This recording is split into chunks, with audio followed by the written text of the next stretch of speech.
biology, right ma'am?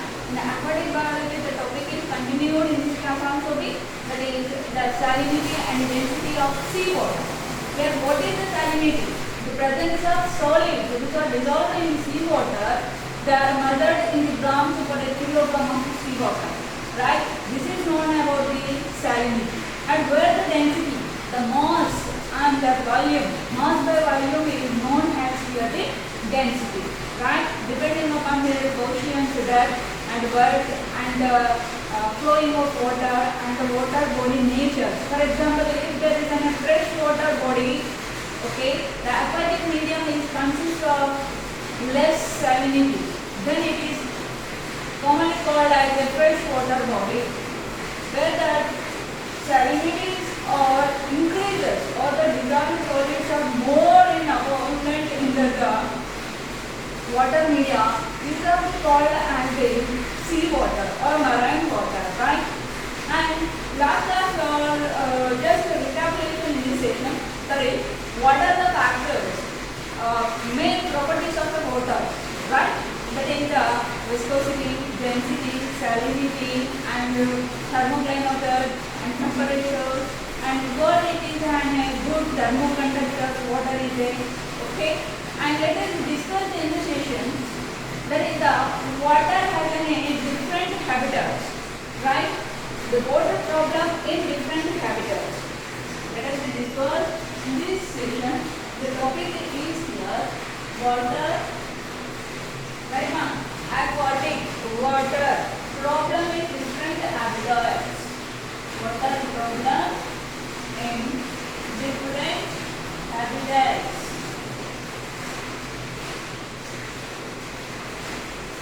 Right? Here, why the water problem is occurred? Okay? And the earth, planet, there is a critical force of activation of this water. Right? In only fresh water is occupies less percentages.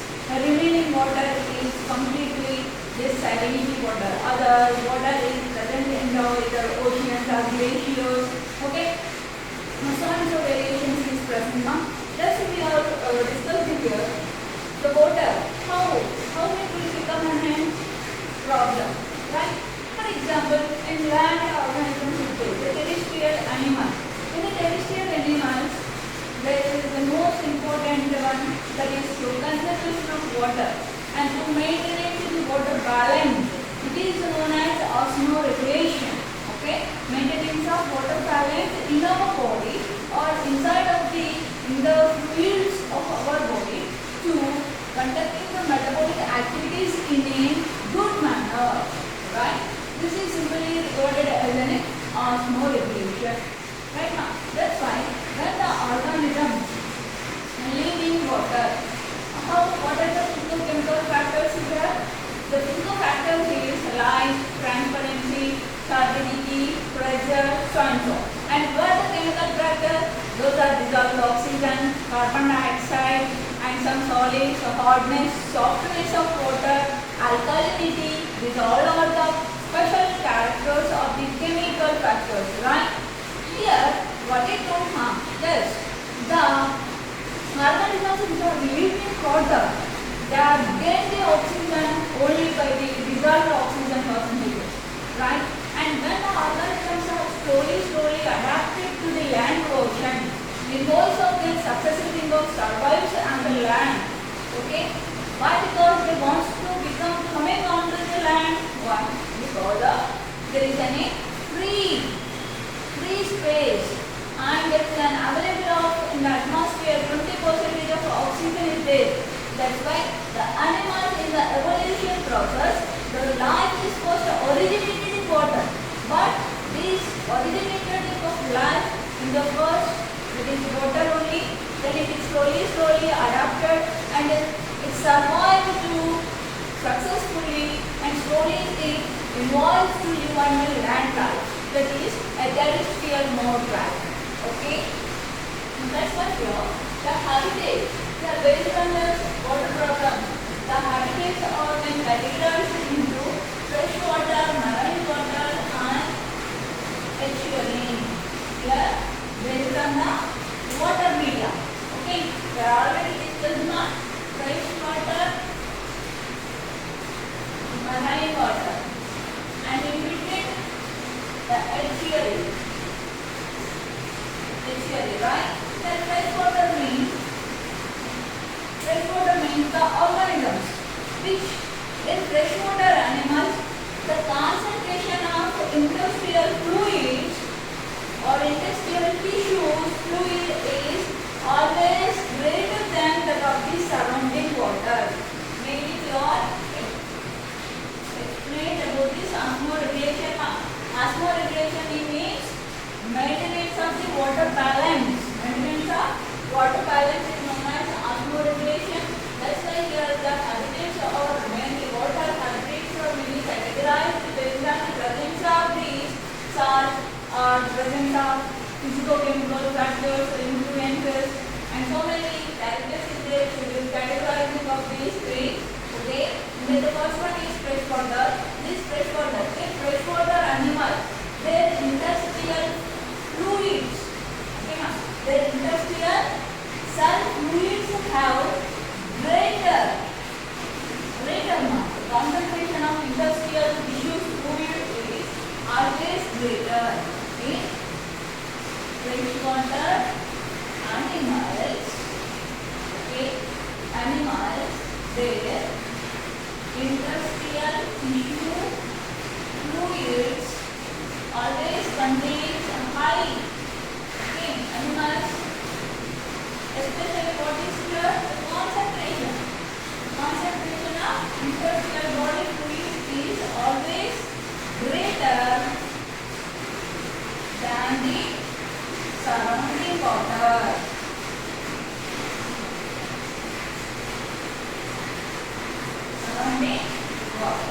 That's why here what are the industrial fluids have greater concentration. The concentration is greater than the surrounding fluid. That's why these are show some special type of rhythm. This is known as endosmosis. Okay, ma'am. This phenomena is known as endosmosis. Endosmosis, right? Which means here this is done in water body. In the water body, these will consist of total water. In presence of uncomplete roller amoeba, right? This water, I just mentioned it is H2O. Water is having less concentration than the industrial fluid. Here this industrial tissue fluid have the high concentration. That's why here the low levels to concentration transfer to the high levels, and next it is revolved by this manner. This is known as endosmosis. Right, ma'am? Here the protozoan organism, for example, is amoeba. When we are fed into the fresh water, okay, its habitat and its advantages, that is to forming of a contractile vacuoles. Right, ma'am? In protozoans, contractile vacuoles are present which are collected excess of water.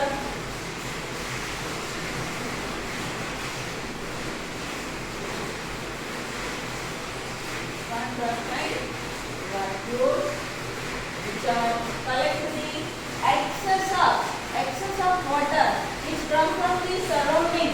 This water is completely absorbed by the vacuole, and these vacuoles when completely filled with that of water, and it is slowly excreted by the plasma membrane to the process of diffusion. Isn't it, ma'am? And next one is here the marine water. In the marine vertebrates, their concentration, their body fluid, the concentration of body fluids is always less. Here high, here less, especially in marine water animals or vertebrates, right, ma'am? They have the industrial fluids. The concentration is always less concentration, and the surrounding water concentration is high. That's why this process is simply called as exosmosis. Exosmosis, right ma'am? Exosmosis. This is endosmosis. When endosmosis occurs, industrial tissue fluid containing high concentrations than the surrounding water. That's why the surrounding water always enter into their body. So avoiding of this excess of water, the organisms have some adaptation. In that the first one and simple one, that is protozoan animals forming of inside of their body contractile vacuoles. Okay, and next here marine water. When the water is having their body fluids always have the concentration in low levels. Low levels. That's why the surrounding water have the high concentration. This high concentrations to low concentrations of water enter. So avoiding of these, the organisms can show some adaptations. For example, here depending upon the osmotic pressures. Okay, depending upon the osmotic pressures, these organisms can classified into three types. Isotonic, depending upon osmotic pressure, organisms are categorized into three types. That is isotonic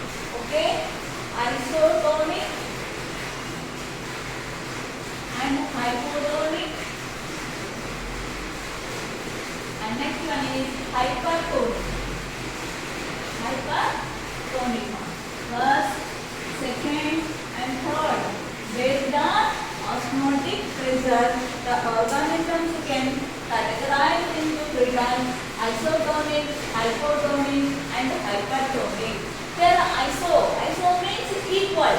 If the animal tissues have the same concentration which they are live in the surrounding water. Okay, both are equal in manner, right?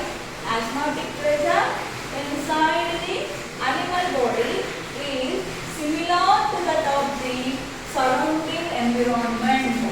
This is known as the isotonic, right?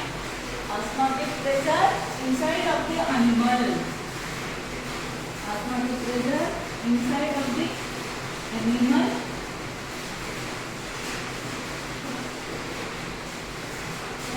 is similar to the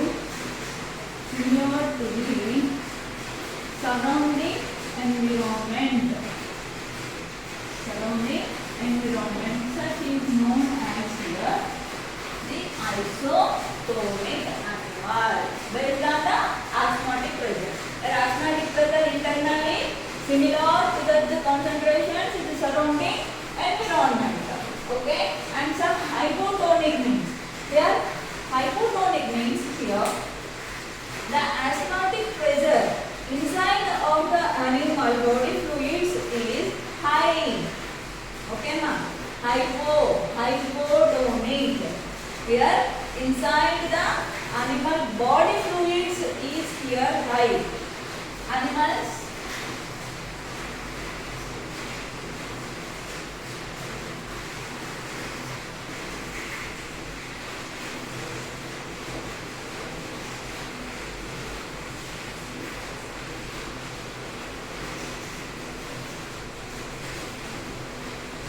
which means why here the surrounding environment is containing a less or low osmotic pressure. That's why, okay ma'am, here the industrial tissue fluids have the high concentration than the surrounding, which is similar to this one. Body tissues have the greater than the surroundings. That's why this process is simply more here endosmosis. We give an example, that is hypotonic, in this in brackets endosmosis, right ma'am? And where this is completely opposite for the hypertonic. Hypertonic means here the surrounding media has high concentrations than the industrial fluid, right? Inside of the animals, the industrial fluid always containing a low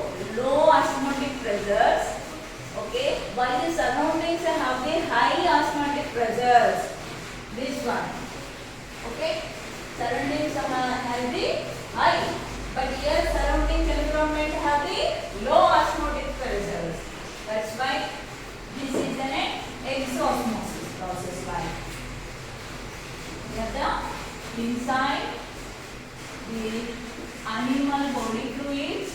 Animal body fluids have the low concentrations. The osmotic pressure very low concentrations than the environment. Which means the surroundings of environment is consist of high osmotic pressures. High osmotic pressures are present in the surroundings. Like that's why it is simply exosmosis. Exosmosis, isn't it now?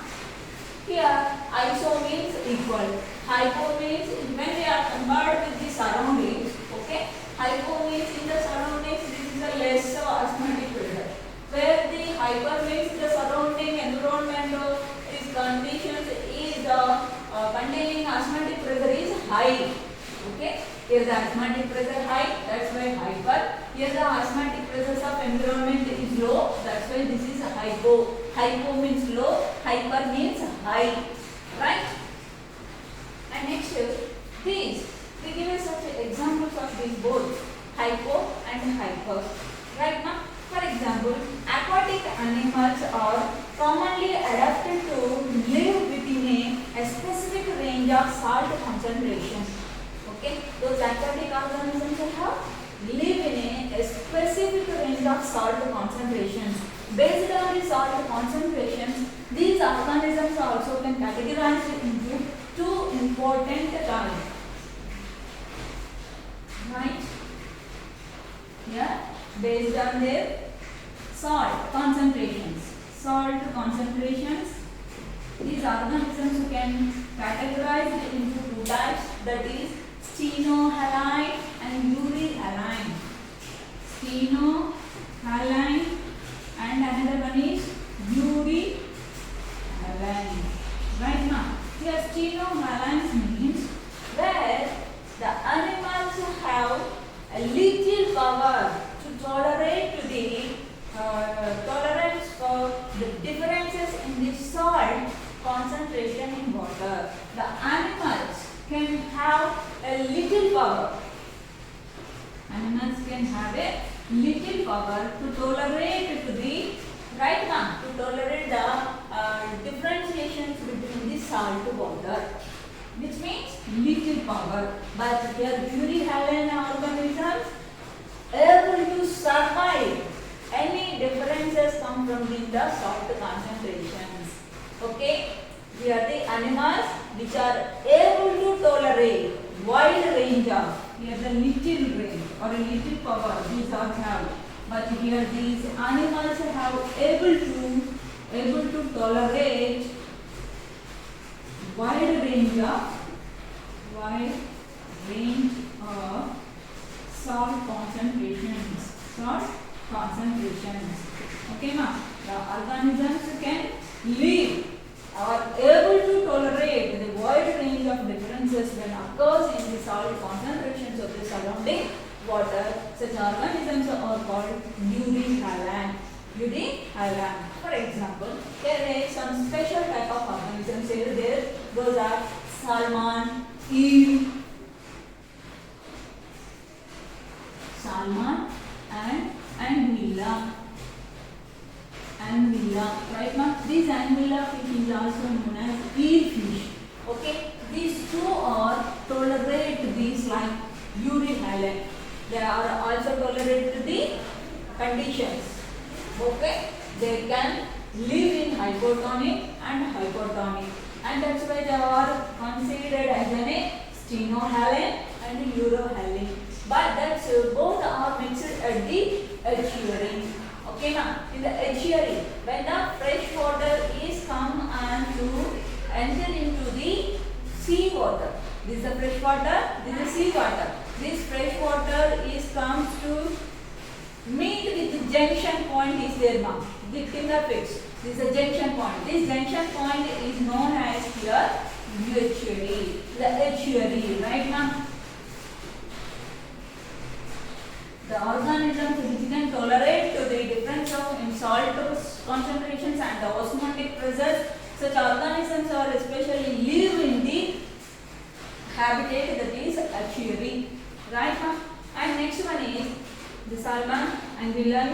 Okay, please remember that the both examples, and that they are both Stenohalan and Euryhalan type organisms. Okay, and here Escherichia is also considered as a brackish water, right ma'am, or generally Euryhalans.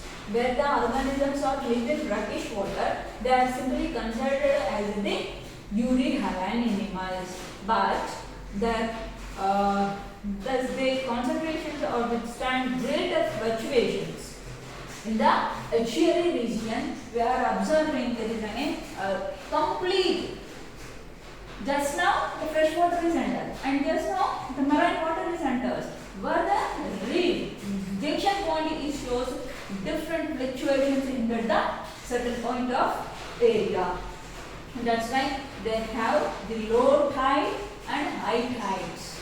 Yeah, the area is consists of low tide and high tides, and these tides also take from different type of solids. Okay, this is about the water problem in especially in aquatic habitats. And the next one is the water problem in amphibious habitats. Okay, ma'am. Aquatic habitats. The aquatic habitats are mainly categorized into three types: freshwater, marine water, and estuary. In freshwater organisms, mainly they performance the endosmosis based on their osmotic pressure, and where the marine organisms performance the exosmosis pressure, which means why they maintained like this exo and endo, which means they maintain their body water balances. That's why the osmoregulation is more and more important to do our metabolic activities in a proper way, right? Or proper manner. And depending upon the osmotic pressures, organisms can also be categorized into, especially the aquatic organisms, categorized into three: isotonic, hypotonic, hyper. Hypo means where the surroundings has a low osmotic pressure, and hypertonic means where surroundings has high osmotic pressures, right ma'am? And based on the salt concentrations, these organisms can categorize into two types, that is Stenohalan, Euryhalan. Steno means which animals can tolerate a little power. Okay, the animals have a little power to tolerate the differences coming from the salt concentrations. But here the animals can able to tolerate the wide range of differences in the salt concentrations, right? Naturally, the organisms which are tolerate to these conditions, they are living in the estuarine, okay, estuarine regions. That's why they are called as Euryhalan. But here both salmon and anguilla fishes, they perform these both, either Stenohalan, Euryhalan, and have the hypo and hyper. That's why they can tolerate in wide ranges. They can show some migrations. Okay, now here last class already have to discuss that the important point. These organisms, sea always, the sea water is always consist of the similar range of osmotic pressures, salt concentrations, so and so. But where the freshwater bodies are shows and different varies and different fluctuations, right? That's why the freshwater organisms cannot tolerate when they are enter into the some other land regions or some other regions. And next one, the water problem in amphibious habitat. Water problem in different habitats, especially here we are completed with is aquatic habitat. Aquatic habitats. And next one is the amphibious habitat. Amphibious.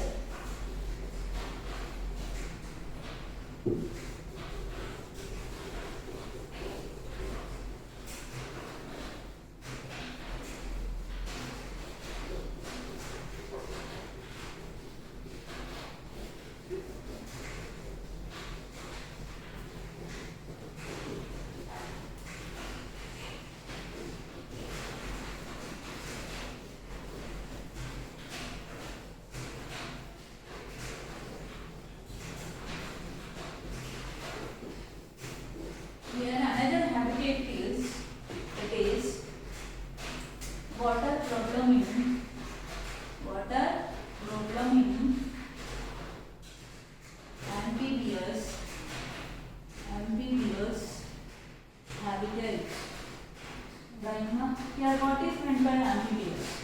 Right? That is we discuss. That is the organisms which are living in both water and land. Water and land. The organisms can slowly involve to enter into the land. Why? Because here the reserve oxygen is not sufficient to live, and where there is the free farms. That's why the organisms, if some water is, where the water bodies get some scarcity in the seasonal ponds or ditches, they are completely evaporated with the sunlight. The water is completely evaporated, and the ditches and the pools often dry. That's why the organisms can slowly adapt it to the land life. That's why which organisms can live in both land and water, they are simply called as amphibious animals. Okay, this is a great innovation in the ecological or evolution period term. That's why here these organisms can show some specifications and some show some special adaptations. Okay, now certain specific features. Okay, here the amphibious means these have some specifications which are slowly entered in the terrestrial mode. They want to lead their life in the terrestrial medium. Right? That's why here the organisms which are live both in water and land. And next here, some important point here, some fishes which are lived in India, these are can tolerate or survive in the wet grasses, not complete dry marsh, wet grasslands up to 50 hours. Up to 50 hours. Right now, this is the first evolution of the organism. Slowly they can lead their life on the both either the water or in any wet grasslands. And next one here, the amphibious animals. For example, frog is there now. This frog can live in both water and land. Both water and land. Certain species, okay, certain species of fishes is over. And another one is the amphibians undergoes. This frog undergo in summer seasons. That is summer sleep. Okay, ma? Summer sleep. The summer sleep is called as estivation. Right, ma? Estivation. In winter season, hibernation. Summer season, estivation. That's why these organisms very special. That is a frog, right? And it will go to the estivation. This is known as the summer sleep. Okay, here the organism frog live both land and water. And next example is where the South African lungfish. Another important one. South Africa lungfish. Why? Because here when they live in water, for example, in amphibious, when they live in water, the respiratory organs are gills. But when they are modified into the land, the respiratory organs are here lungs. Right? This is one of the most important modifications. South African lungfish, its name is Protopterus. This Protopterus can live with the respiration is occurs with the Protopterus. Right now, Protopterus fish, this leads with the lungfishes, which is also called as a lungfish. The respiration occurs to their lungs, and these are mainly made there in the summer seasons, especially the mud cocoons. Right now, in their mud cocoons, they are making as in coiling, and they go to the estivation. Mud cocoons, okay, or mud nest. We are simply called it as a mud nest. They are living in the during stage.